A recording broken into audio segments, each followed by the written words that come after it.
Mga kababayan, mga katambay, kamusta pong muli? Si Kamanong po, nagbabalik na naman po muli para po magkomento po sa inyo dito po sa Tambayan mga kabayan. Magandang umaga po muna sa inyo, tanghali, hapon, gabi, at madaling araw po sa ating lahat. Sana po nasa maayos po tayong kalagayan lahat mga kababayan. Ito po, umpisa na po natin mga tambay. Ito po, putok na po ito sa mainstream media mga tambay. Ito pong balita na pinahayag po ng isang representative po na si Representative Leviste po mga tambay, si Leandro Leviste, anak po yata ito ng senadora na si Legarda mga tambay, si Loren Legarda. At ito po isang representative po ng I think probinsya po ng sa Batangas. I think Batangas po ito mga tambay.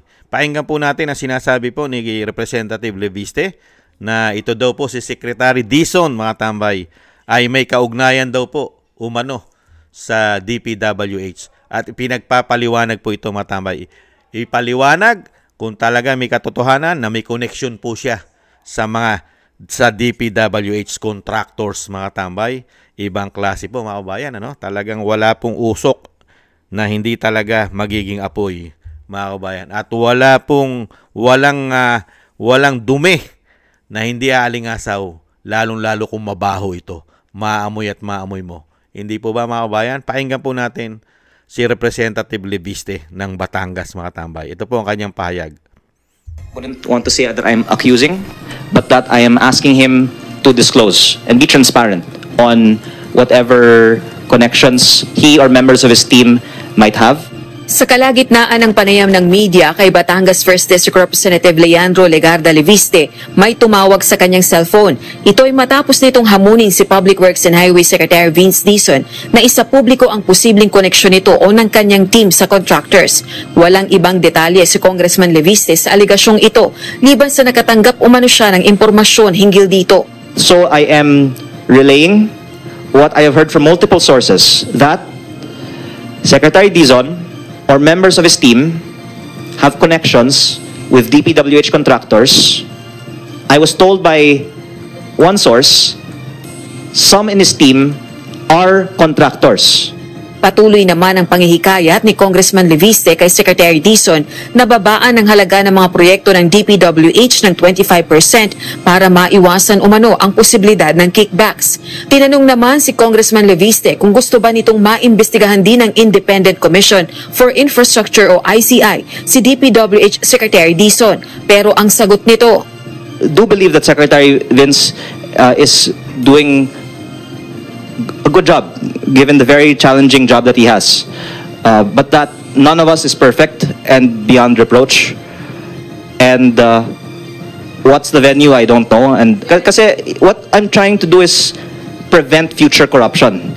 If there is kickbacks paid next year, then the DPWH officials should be responsible for kickbacks anywhere in the country.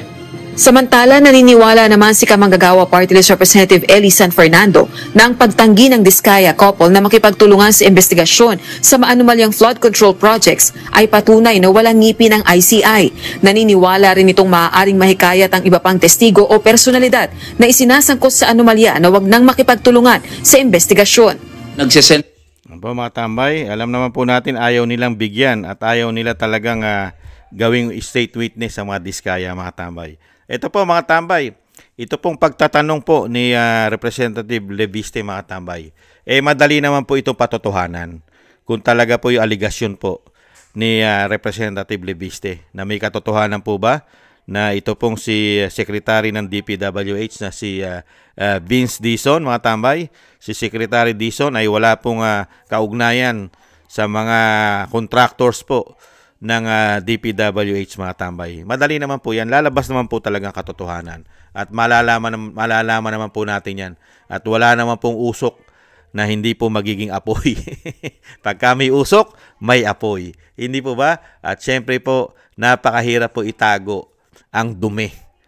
At lalong-lalo po kung napakabahot bulok na bulok ito.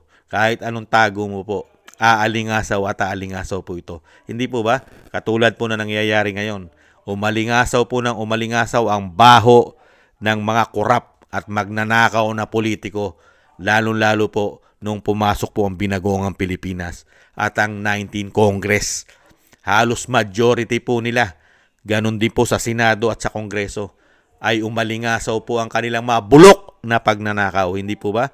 Kaya dito po kay Secretary Dizon, mga tambay, ay nagtatanong na po. Pilit pong tinatanong ng batang bagito na isa rin pong bagito ito. At ito po yata first time. Ngayon, first time po yata naging representative ito. Ito pong pagpasok ng 20 Congress. I think parehas po yata itong bata. Katulad po rin ng representative ng Cavite na si Kiko Barsaga, mga kabayan. At ito po, mga kabayan, siyempre kung hahamunin mo na investigasyon itong si Leviste, ayon po sa media, wala pa siyang iimbestigahan. Ano iimbestigahan mo kay Leandro Leviste? Wala pa naman siyang proyekto. Hindi po ba? Kapapanalo pa lang niya na congressman o representative ng Batangas. Ang imbestigahan nyo, yung tinalo niya. Di ba? Buhain yata yung tinalo niya riyan. Si mga buhain, di ba? Kung hindi nagkakamali si Kamanong. Yun ang dapat imbestigahan dahil yung po ang nakakuha ng mga proyekto, lalo-lalo ng 19 Congress. Pero itong si Leviste, wala pa pong ghost project ito at wala pa rin po ito na mga flood control project. Hindi po ba? Dahil po kauupo pa lang niya bilang representative po ng isang distrito po ng Batangas. Hindi po ba? Kaya wala pa kayong makikitang korupsyon kay Leviste. Hindi ba? Kasi hindi pa natatapos ang taon.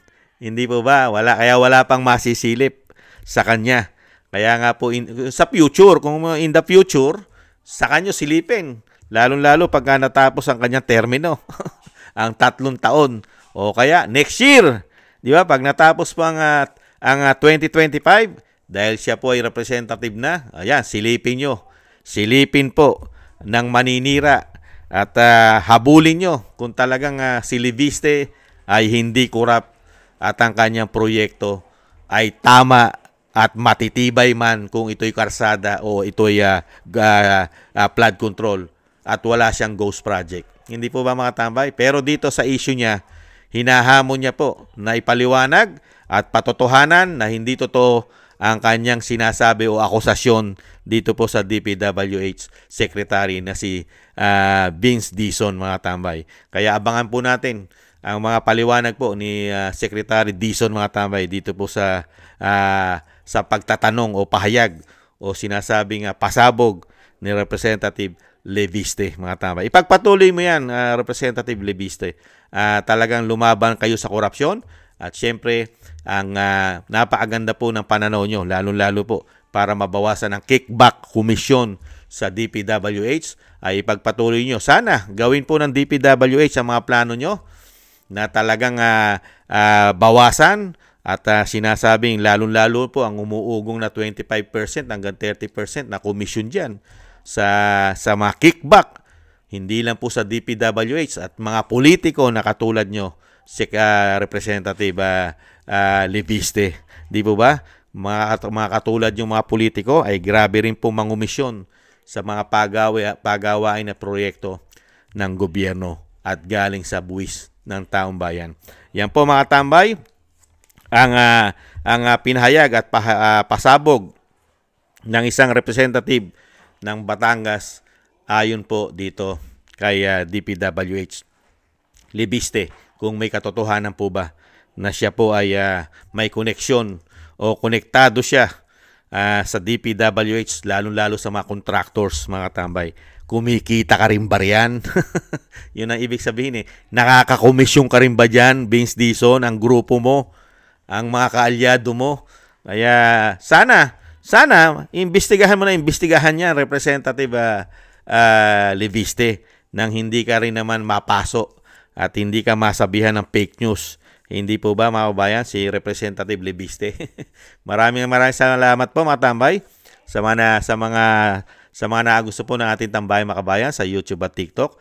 At ganun din po sa mga subscribers po natin. Maraming salamat po. At thank you rin po sa mga nagbibigay po ng tulong at biyaya sa inyong lingkod. Shoutout po sa inyo lahat. Thank you po. At sa mga nagko-comment, like, share, and subscribe, maraming salamat din po.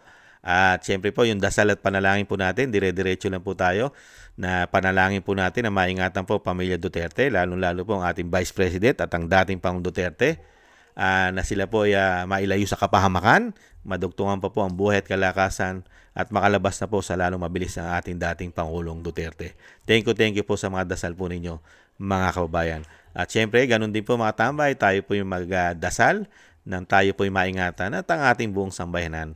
Maraming salamat po mga tambay. Tis-tis lang po mga tambay. Talagang ganun po eh. Hindi po tayo sinuwerte, nabudol po tayo. Ang pinakamasakit, nabudol na tayo ng gobyerno ngayon at iniwanan pa tayo ng isang damukal na utang na wala pong naging saysay.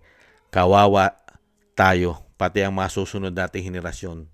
Sila lang po ang sinuwerte, mga kababayan, at ang kalahi-lahian nila. Sana po, dumating po ang panahon, dumating po ang tamang panahon na isuka naman po nila.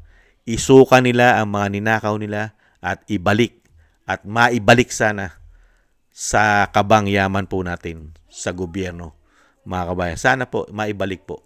Yan lang po ang hiling ni Kamanong. Ang mga ninakaw nila, ang mga kinumisyon nila, magmula po sa contractors, DPWH, COA, at lahat ng ahensya ng gobyerno, lalong-lalo po ang mga magnanakaw na politiko, ay maibalik po sana at napalaking halaga po nito pag ito po'y naibalik. At marami pong programa ang po pwede pong gawin sa mga ninakaw po ng mga demonyong ito, mga kababayan. Paalam po mga tambay, ingat po. Bye-bye!